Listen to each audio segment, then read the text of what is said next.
বউদের সাথে পাঙ্গা নিতে এসেন না ভাইয়েরা, সাবধানে থাকেন। একবার যদি বউদের হাতে আপনাদের ফোনটা লাইগা যায়, তারপর ওই যে ফেসবুকে ফলো করেন সুন্দরী আপুদের, তাদের একবারে গুনে গুনে ব্লক করে দিবে। তারপর কি করবেন? মুখে আঙ্গুল দিয়ে বইসা থাকেন।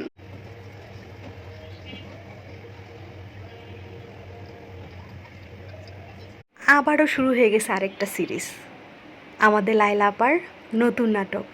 আসলে নাটক বললেও ভুল হবে, আমার মনে হয় মহিলা কুফুরি জানে, বুঝছেন?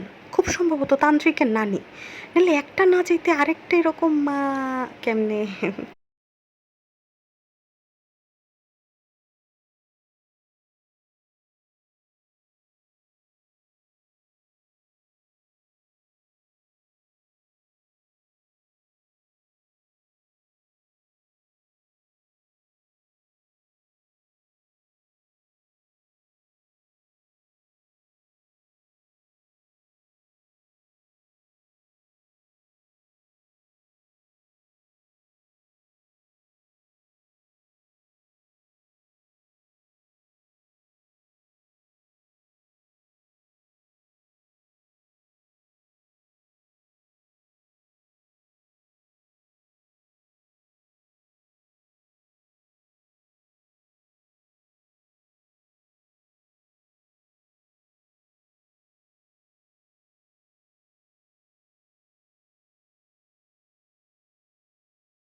বাপের বাড়ি আসলে যে পরিমাণে অলসতা ভর করে আমার উপরে, মনে হয় যে জীবনে কোনোদিন গ্লাস উঠায় পানি পর্যন্ত খাই নাই।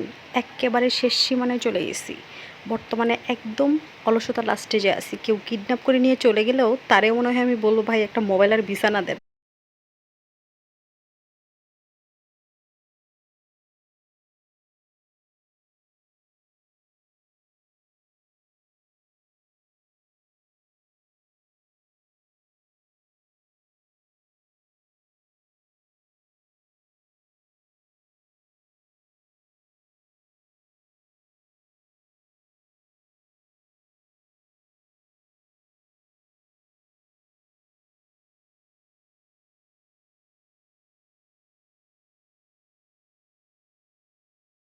তো কিছুই না পরিকল্পনা করে থাকি, কালকে কি করব, কালকে কি খাবো, পরের দিন কি করব, কোথায় যাব।